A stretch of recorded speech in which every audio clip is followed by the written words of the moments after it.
بسرعة نسينا. كنت واقف في إشارة، في سيارات عن يميني وأنا واقف هنا، وفي صفين على يساري. المهم فتحت الإشارة، وإحنا ماشيين واحد جاي من اليمين أعطى إشارة وسقط أو دخل بسرعة على اللي في الصف اللي هناك ومشى.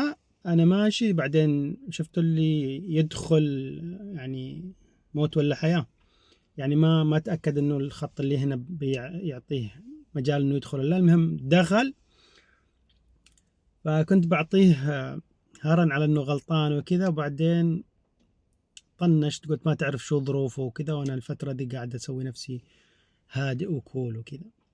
المهم فمشينا الإشارة، دخلنا على الشارع الثاني وفي إشارة في الجهة المقابلة. بعدين من الخط اللي عندي هو راح يسار على أساس بياخذ المخرج يسار. المهم فعدينا الإشارة الثانية وهو داخل يسار، راعي دراجة دخل قدامه.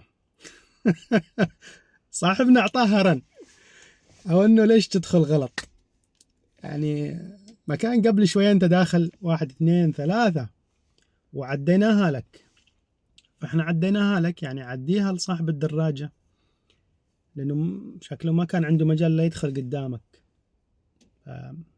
عدوا للناس والناس تعدي لكم، والواحد ينتبه، يعني حتى لو كنت مستعجل الالتزام بالقواعد المرورية مهم على أساس نتفادى الحوادث. ودمتم سالمين، تحياتي.